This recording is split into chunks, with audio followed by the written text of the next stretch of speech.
Hello. Did you see who was here? No, nobody's here. Hello. My name is Subway. In English, that means Sasquatch, I guess. Bigfoot. It's the Ojibwe word for the wild man of the woods. And I'm Subway. Some people don't believe in me. Well, let me tell you something. I don't listen to them.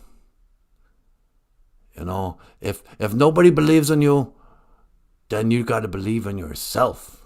That's all I'm trying to say. Okay. Anyway, welcome to Rockstar Cartoonist, the podcast about rock stars and cartoonists. And about one rock star cartoonist in particular, Michael Lyons. So, ladies and gentlemen, without further ado, please welcome Michael Lyons. Take it away, Rockstar. Thank you, Sabe. Bonjour, and welcome to my show. Tonight, I thought I would just read maybe all of it, just so it's on the internet. I know I'm doing a live stream. Nobody's watching right now. For some reason on YouTube, I have to look into it more. I've started posting videos on BitChute, which are starting to get noticed. I'm actually getting more views on BitChute than YouTube.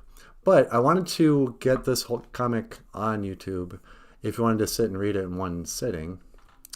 Rockstar Cartoonist is my comic book autobiography. I wrote and illustrated it, and I have the cover right here. Rockstar Cartoonist, a comic book autobiography. So if you have nothing better to do, settle in and we'll get this going.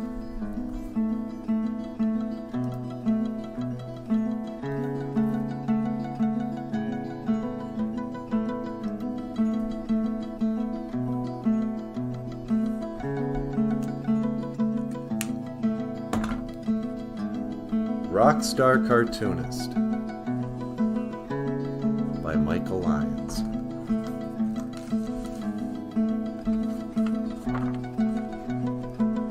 I watch the ripples change in size, but never leave the stream of warm impermanence. So the days flow through my eyes, but still the days seem the same. Just the same, quite the same. Changes. David Bowie.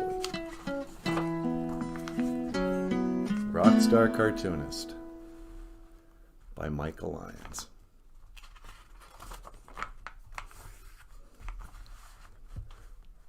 January 28th, 1967. The angels got together and decided to create a dream come true. Have a nice reincarnation, Michael Lyons. See you in 94 years. Okay, Mrs. Lyons. Push. Grrr. Feels like taking a shit. My mother feels so good afterwards that they wheel her out into the hallway so she can have a cigarette with my dad.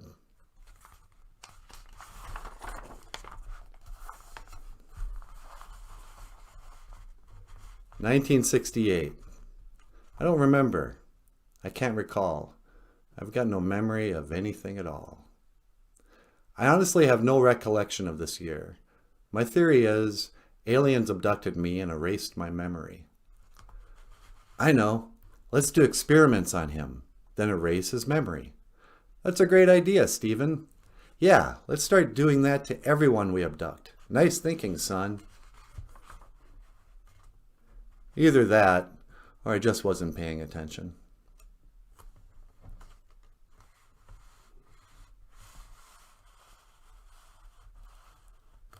(1969) Where have all the flowers gone?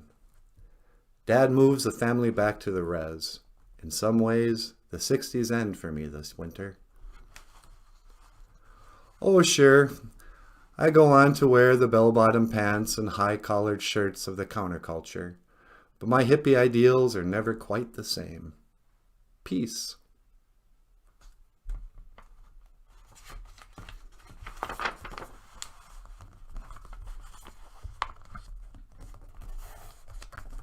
"1970.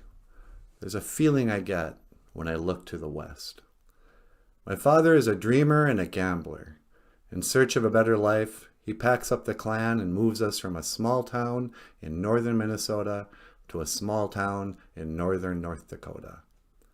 Welcome to Langdon, population 984.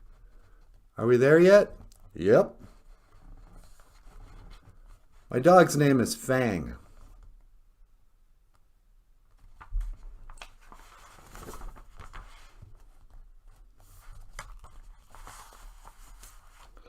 "1972. Home, where my thoughts are escaping. Home, where my music's playing. Somehow we're back in Minnesota. This time we're living in a log cabin at my grandparents' resort. There's a huge yellow school bus crashing through the low-hanging pine trees to pick up my brother. Scott gets all kinds of praise for being a big kid, a big schoolboy now. I decide wearing a belt on the outside of my shirt looks cool. For Christmas, I get a red and white teddy bear and name him Little Cutie."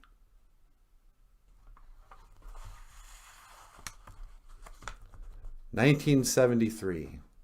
Rebel, rebel, how could they know? My mom is young and hip and has let her hair grow out. Or has let my hair grow out. Apparently she is the only hip mom in town. Are you a boy or a girl? I notice every other boy in the room has a crew cut. I don't remember actually whipping it out that day, but the matter is settled somehow, and my new friend David knows where my brown skin ends. Class, did you know Michael is part Indian? And I know what part.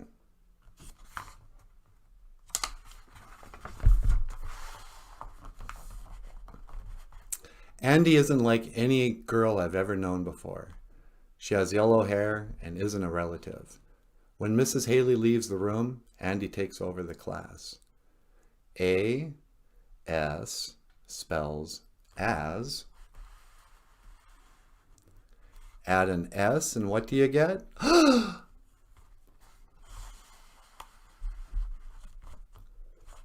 1974.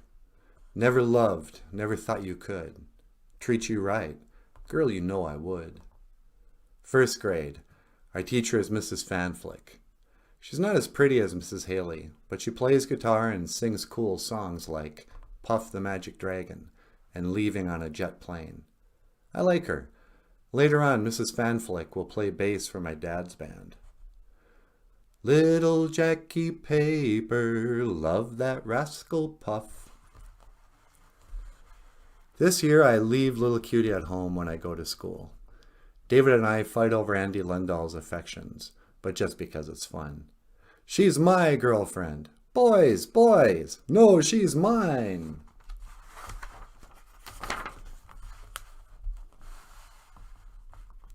"1975. So kiss me and smile for me. Tell me that you'll wait for me. Hold me like you'll never let me go."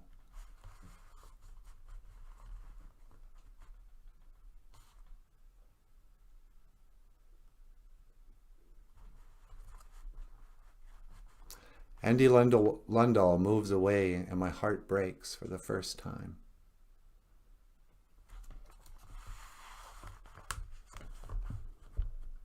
Well, that's all right, Mama. That's all right with you. At the annual all-school talent show and carnival in the LaPorte School gym, I sing a medley of Elvis songs while my dad is playing guitar off stage.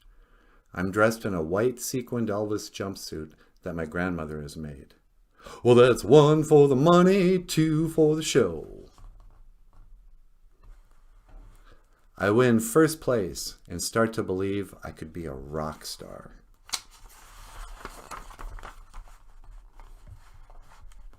It's a special event when there's an Elvis movie on. My perfect evening. My whole family around me. Pizza, grape pop, Elvis movie, Blue Hawaii, followed by a live-action Batman special. Kids are calling me Elvie now, and everyone seems happy to know me. This is really cool. 1977. I got to laugh, because I know I'm gonna die. Why? Elvis dies, and my father breaks the news to me like a favorite uncle had suddenly passed away. The king is dead. It's a new kind of loss for me. I don't understand it.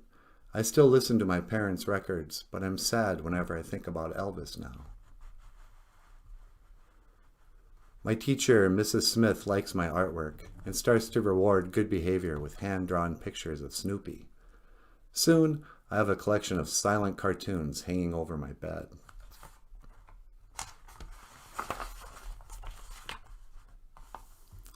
I have a couple of Peanuts books now, and I read from them every night before I fall asleep. I like them, but not because I think they're funny, just the opposite. I relate to Charlie Brown's feelings for the little red-haired girl and his anxiety about playing baseball. A pop fly! I got it! It's all mine!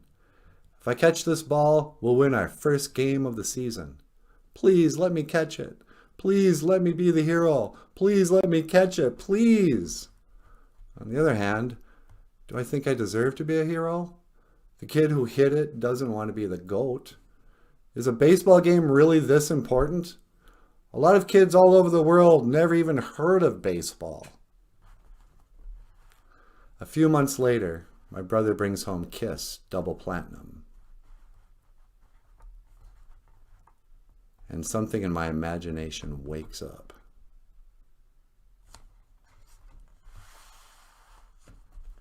"1978. All in all, you are all just bricks in the wall." Mrs. Stillwell is a mean teacher. She loses her temper a lot, tapes kids' mouths shut with duct tape, berates the Jehovah's Witness kid for not saying the pledge, and brings up stuff from the Bible all the time. "Spare the rod, spoil the child. Now stop crying or I'll give you something to cry about." In the summer, I'm sent to Legionville, an all-boys school patrol camp dedicated to training us in the skills necessary to walk kids down to the churches for weekly religious instruction. For some reason, canoeing, archery, and 22-gauge rifle training are included.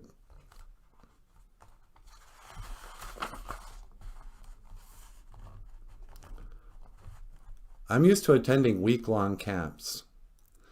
The following week, I go to a conservative Bible camp called Camp Oak Hills. I've been coming here every summer for years. They tell me KISS stands for Kings in Satan's Service, and that they worship the devil. I'm called out to renounce KISS and come over to the Christian side.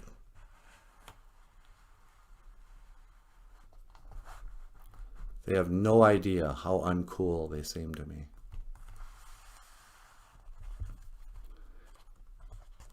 Begin the day with a friendly voice, a companion unobtrusive. Baseball in America's heartland. Our summer league team has no name and no uniforms.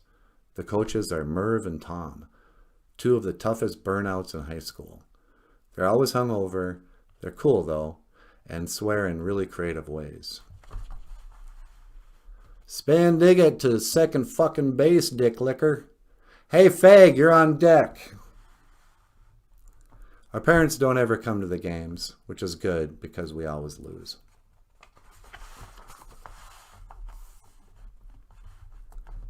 After practice, we hang out in the back room of the cafe.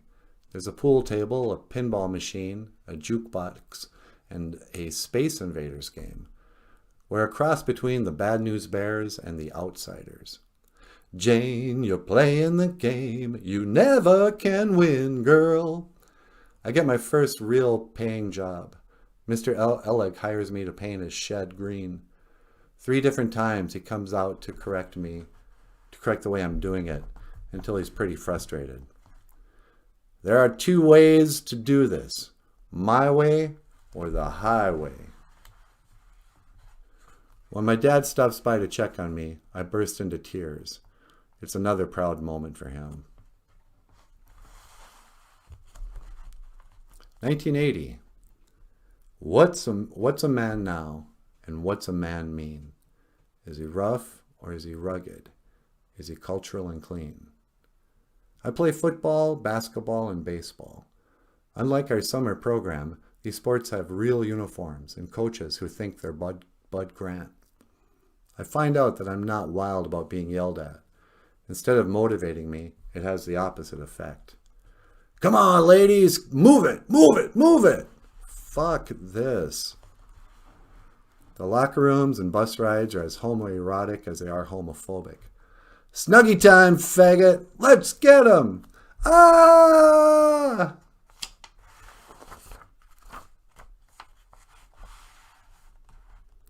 I'm 13 years old. I don't smoke or drink.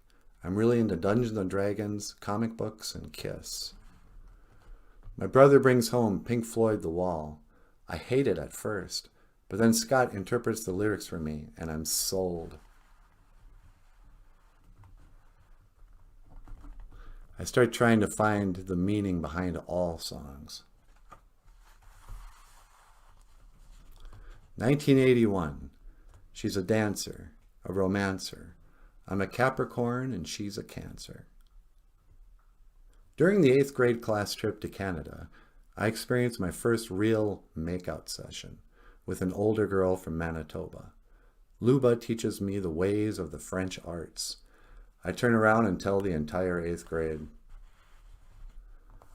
The girls are not impressed. The boys are. Other significant firsts for me this year are: first cigarette. Me and Chris Johnston steal a pack from his mom. First time drunk with Scott, Mike Booth, and Steve Waldo at the drive-in theater. First Bowie album, Space Oddity. First speaking role in a play, Jose Rodriguez in Up the Down Staircase. First time hit in the face by a teacher, Mr. Evenmo, in social studies class.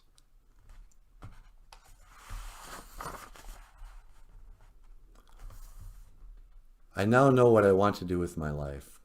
The guy who draws High and Lois is being interviewed on Mr. Rogers' Neighborhood, and I'm seriously considering becoming a cartoonist. I can draw better than that. Even though this could mean not becoming the next Elvis Presley, I start a strip called Wilbur.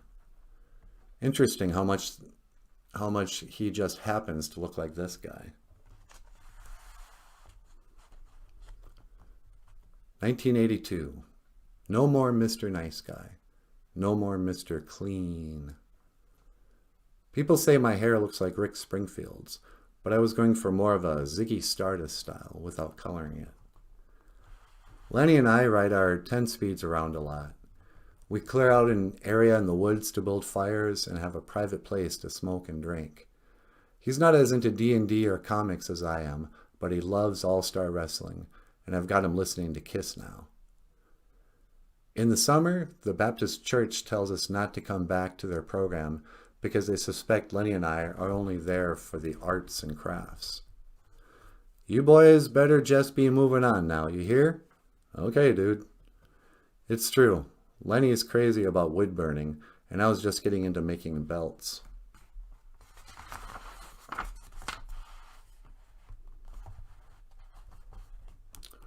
With more time on our hands, Lenny and I decide to break into a number of summer homes along the lake. At the Andersons, Lenny and I take bottles of schnapps, cherry vodka, rum, and whiskey along with anything useful we can find for our campsite. At the first sign of suspicion, I cave and confess everything to my grandparents. I'll never forget my grandpa's reaction. I don't care what everybody says. I know you're a good kid. Did your grandpa really say that? Yeah. Well, all right. Let's stop it there. Hey, everybody. That was chapter 1 of Rockstar Cartoonist by Michael Lyons. Check out the link in the description and in the comments if you want to order a copy of Rockstar Cartoonist. Otherwise, you want to say goodbye?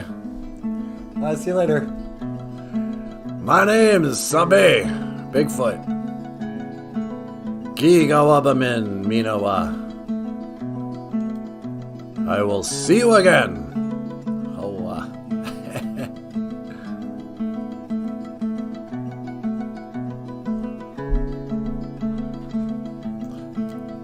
What?